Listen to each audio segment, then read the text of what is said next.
सुप्रभात। मैं जगेंद्र राणा। आज हम जीवन लक्ष्य नाम के विषय पर आपसे आध्यात्मिक चर्चा कर रहे हैं। जीवन लक्ष्य, देखिए, जीवन में और विशेषता साधना में आत्मनिरीक्षण के महत्व को हमें स्वीकार करना होगा।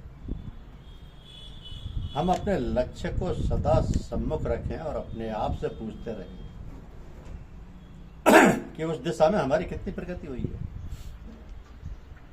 जब तक हम इस प्रकार का लेखा जोखा नहीं रखते हैं, तब तक अपनी उन्नति अवनति का सही चित्र हमारे समक्ष प्रस्तुत नहीं हो सकता। आत्मनिरीक्षण के लिए सबसे उपयुक्त यही है कि जब हम सोने जाएं तो 5-10 मिनट बिस्तर पर बैठ जाएं और सुबह से लगातार सोने के समय तक जितने भी कार्य किए हैं उनका हिसाब करें और भले बुरे सभी को ईश्वर को अर्पण कर दें। कभी भी ये ना सोचें कि अच्छे काम तो अर्पण कर दें और बुरे नहीं कर। फिर जो भी बुरे कर्म है उसके लिए भगवान से क्षमा मांगे और कहें कि हे परमपिता परमात्मा, ये हमसे अपराध हुआ है, आप हमें ऐसी शक्ति और साहस दीजिए कि भविष्य में ये कर्म हमसे ना हो, और ऐसा कहकर उसको अर्पण कर दें। तो जो अच्छे कर्म हों उनके लिए भगवान को धन्यवाद दें कि ये आपकी दया कृपा से हुई। हमें ऐसी शक्ति कहाँ जो ऐसा कर सकते, और उन्हें भी भगवान को अर्पण कर दें। तो जिन कर्मों का हम प्रायश्चित कर लेते हैं उनका फल तो नष्ट हो जाता है, किंतु संस्कार तो नहीं मिटता। अतः सजग और सावधान रहना चाहिए। प्रार्थना अनुनय विनय करते रहना चाहिए, जिससे भविष्य में संस्कार जागृत ना हो सके। अब प्रश्न ये आता है कि हम अपने समक्ष लक्ष्य क्या रखें। एक बात तो बहुत महत्वपूर्ण है, तो यह कि हमें अपने इष्ट से, चाहे आप उन्हें गुरु कहें या ईश्वर कहें, जो आशा करेंगे वही प्राप्त होगा। आप यदि उनसे सांसारिक उपलब्धियां चाहेंगे तो वो प्राप्त हो जाएंगी, और यदि उनसे आप ईश्वरीय ज्ञान चाहेंगे तो वो मिल जाएगा। अब आपको ये निर्णय करना है कि आप किस ओर बढ़ना चाहते हैं।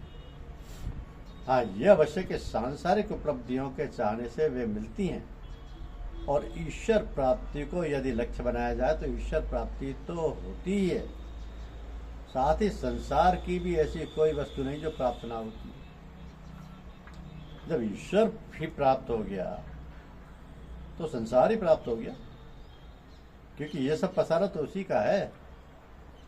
तो बहुधा ये देखा जाता है कि जो सांसारिक उपलब्धि के लिए आते हैं उनका कार्य तुरंत होता है, क्योंकि अपने इष्ट के, आपके इष्ट के पास किस चीज की कमी है। कोई सा पुत्र की प्राप्ति चाहते हैं तो वो तुरंत हो जाती है। ये सब कहने का अर्थ ये कदापि नहीं कि ईश्वर प्राप्ति में देर लगती है। वास्तव में ईश्वर तो हमें प्राप्त ही है, हमारे उसके बीच कुछ पर्दे पड़ गए जिन्हें हटाना है, और कुछ नहीं। तो इस प्रकार का भ्रम इसलिए भी हो जाता है कि आत्मिक क्षेत्र की उपलब्धियों को जांचना बहुत कठिन है, जबकि ये सब कोई जान लेता है कि उन साहब के पुत्र हैं, मकान है और सब कुछ है। तो हमें तय करना होगा कि वास्तव में हम चाहते क्या हैं। हमारी सब पूजा पाठ का उद्देश्य ये होना चाहिए कि हम अपने जीवन में सुधार करते हुए अंत में उस परमपिता परमेश्वर में लीन हो जाए। ये पूजा ऐसी बात की तैयारी है कि हमारा अंत समय कुशलता पूर्वक निकल जाए और जन्म मरण का सिलसिला समाप्त हो जाए। तो अंत समय कुशल हो, इसका अर्थ है कि हम उस समय ईश्वर की याद ना भूलें। मरते समय मनुष्य की चेतना शक्ति में अदम्य तेजी आ जाती है। आप जानते हैं कि दीपक बुझने से पहले एक बार बहुत तेज चमकता है। इस अंत समय मनुष्य के जीवन की सारी झांकी और उसका सारा इतिहास आंखों के सामने होता है। तो ऐसी बातें करते हुए लोगों को सुना है जिनको उस व्यक्ति के आसपास वाले उससे आशा नहीं करते थे, कि उन लोगों को याद करते देखा गया है जिन्हें उसके अलावा और कोई नहीं जानता है। सीधी भाषा में कहें तो यही कहा जा सकता है कि उस व्यक्ति के सामने एक चलचित्र आरंभ हो जाता है और सारी उसकी जिंदगी उसका कथानक होता है। और स्वयं अभिनेता होता, तो इस समय जिन इच्छाओं का प्राबल्य होगा उन्हीं इच्छाओं को लेकर वह व्यक्ति फिर जन्म लेगा और उनको पूर्ण करेगा। इस प्रकार ये क्रम चलता रहेगा। यहाँ पर यह कहना भी समीचीन होगा कि मनुष्य जन्म लेकर मनुष्य ही बनता है, क्योंकि उन इच्छाओं की पूर्ति सिर्फ मनुष्य बनने से ही हो सकती है। हाँ, यदि कर्म बहुत ही गिर जाए तो पशु हो सकता है जो भोग योनि है, किंतु उसे काटने के पश्चात फिर मनुष्य होगा। यही जीवन मरण की गति है। अब हम एक ईश्वर भक्त के अंत समय की ओर भी नजर डालें। दोनों की तुलना से स्थिति काफी स्पष्ट हो जाएगी। ईश्वर भक्त तो मृत्यु की स्थिति का प्रत्येक दिन अनुभव करता है, समाधि में अपने आप को निर्जीव पाता है। किसी भी प्रकार से यह स्थिति अंत समय की स्थिति से भिन्न नहीं है। हाँ, उसका वर्णन लेखनी द्वारा करना कठिन दिखाई दे रहा है, क्योंकि साधना में ईश्वर भक्त अपनी इच्छाओं और आकांक्षाओं की आहुति देते हुए अपने आप को जीवित देखता है और अपने आप को ही समाप्त देखता है। तो ऐसा व्यक्ति जो प्रतिदिन मृत्यु अनुभव करता हो रहा हो, उसके लिए अंतिम समय क्या कठिनाई उत्पन्न करेगा? वो तो ईश्वर भक्त के लिए प्रतिदिन का अनुभव है। एक और बात है, हाँ, हम एक सांसारिक व्यक्ति और ईश्वर प्रेमी में अंतर देखते हैं।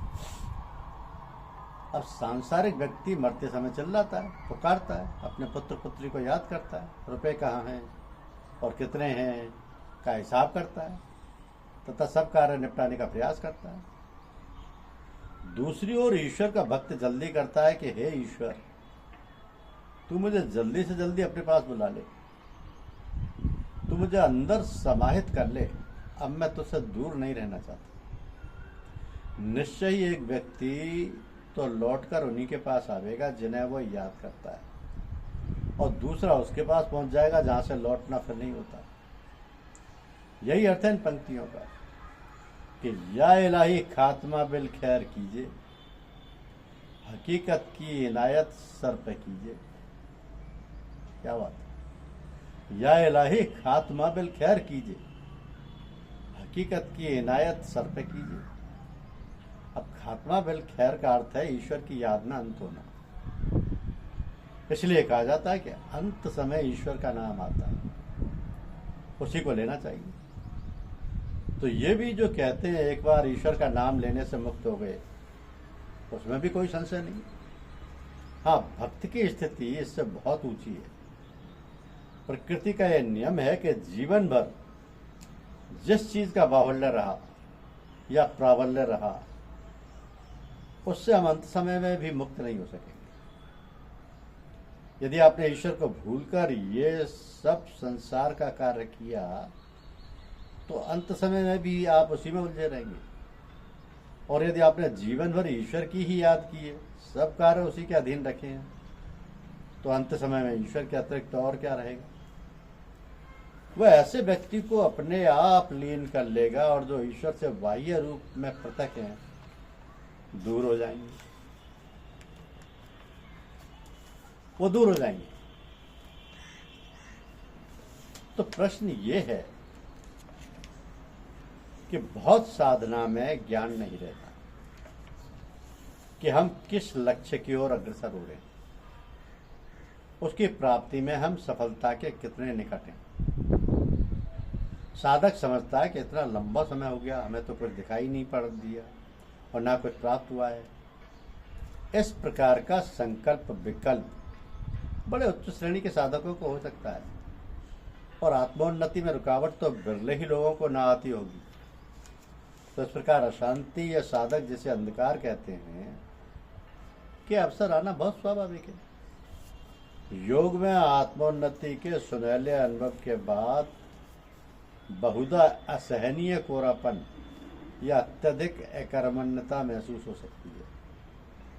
ये कोरापन का मतलब ब्लैंकनेस और अकर्मण्यता का मतलब आइडियलनेस। तो कारण यही है कि इस समय वे सुनहले अनुभव जीवन में मिल जाते हैं, या यूं कहिए कि वे रस भर कर परिणित हो जाते हैं। तो इस समय साधक अपने को बड़ा मूर्ख तथा अत्यंत हीन समझता है, किंतु आवश्यकता इस बात की है कि वो नितांत शांत रहे और इस अवधि को गुजर जाने दे। फिर भी अरविंद ने भी अपने विषय में लिखा है कि उनकी यौगिक साधना महीनों तक बिल्कुल अवरुद्ध रहती थी। उस समय जब साधक को एक गतिरोध महसूस हो रहा हो, अपने दिमाग का संतुलन बनाए रखने की बड़ी आवश्यकता है।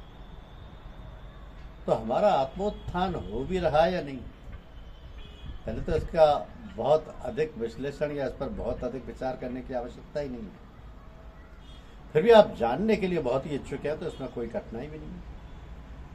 वैसे सबसे सुखी साधना में वो ही है जो इस उद्धरण से अपने को दूर रखता है। आपने जब अपने आप को किसी के हवाले कर रखा है तो ये उसी की जिम्मेदारी है कि वो आपको किस मार्ग से निकालकर ईश्वर तक पहुंचाए।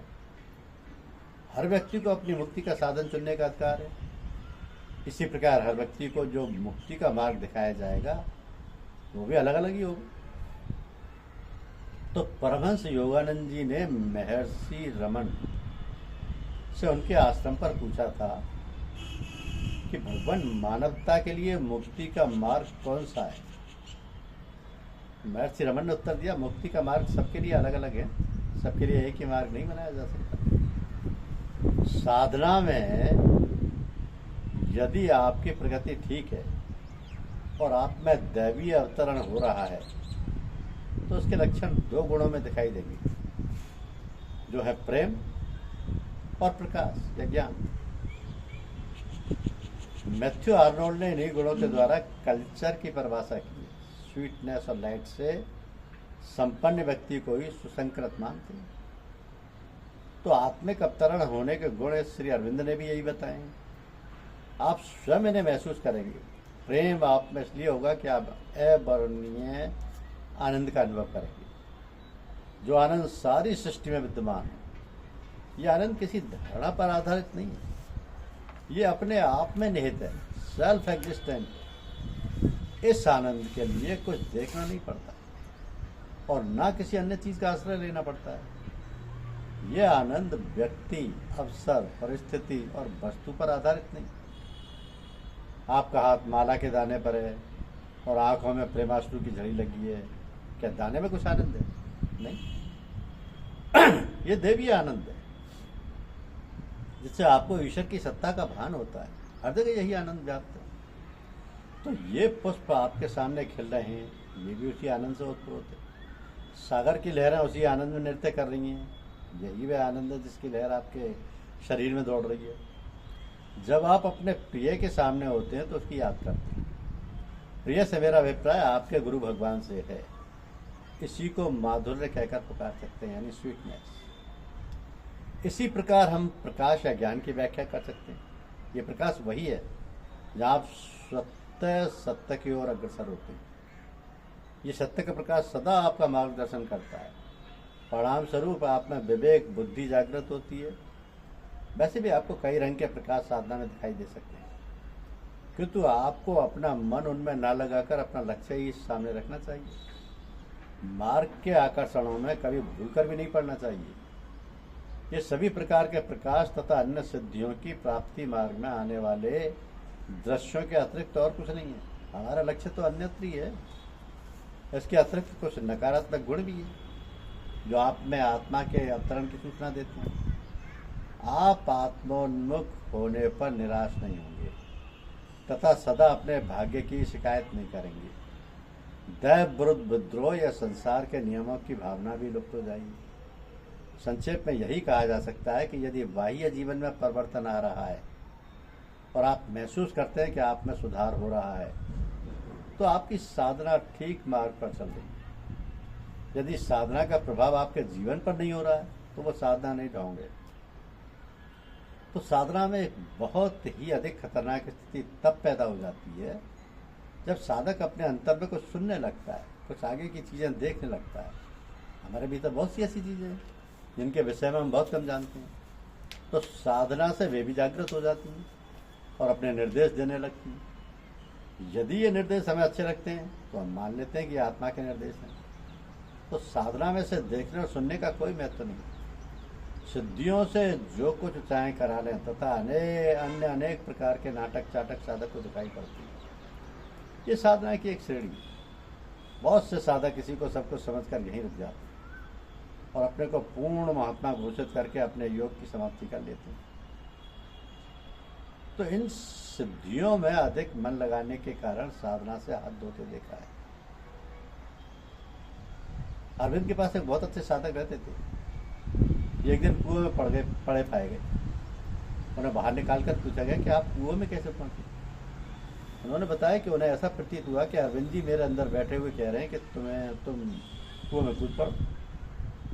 ये भी अंदर की आवाज़ ही कहती है। तो जिन साधकों पर गुरु की विशेष कृपा होती है उनको वो वाहिदा इन सब आकर्षणों में बचाकर निकाल ले जाती है और उनकी ये हालत नहीं होती। मार्ग के आकर्षण इन्हें अपनी ओर नहीं लुभाते और ना ही साधना की ऊंचाई इनके दिमाग को खराब करती है। ये आवाज़ें तो खतरनाक होती हैं, यहाँ तक कि आत्मिक अनुभव भी खतरनाक हो सकते हैं यदि उनकी पुष्टि गुरु ना करे।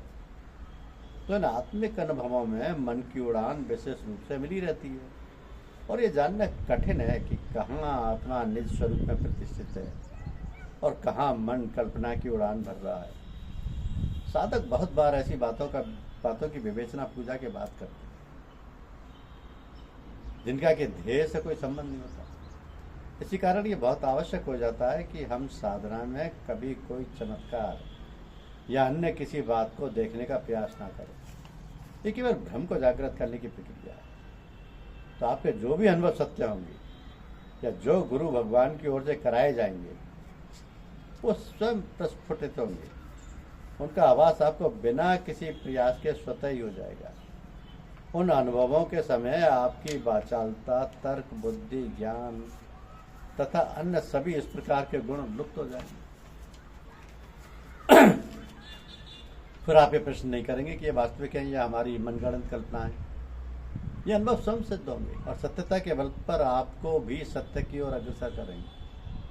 इनकी महानता इसी से प्रकट है कि गुरु भगवान के समीप बैठकर आप जो अनुभव प्राप्त करते हैं उससे भले ही भांति परिचित हो जाने पर आप वो नहीं रहेंगे जो इसको अनुभव करने से पहले थे। आप में परिवर्तन, जिसको ईश्वरोन्मुख होना कह सकते हैं, उस समय से आरंभ हो जाएगा।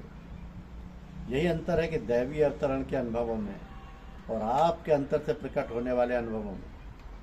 तो साधक को जहाँ तक संभव हो इन विशेष अनुभवों की खोज में ना जाकर अपने को गुरु के हवाले कर साधना करें तो अधिक उचित होगा। यही सफलता की कुंजी है। धन्यवाद।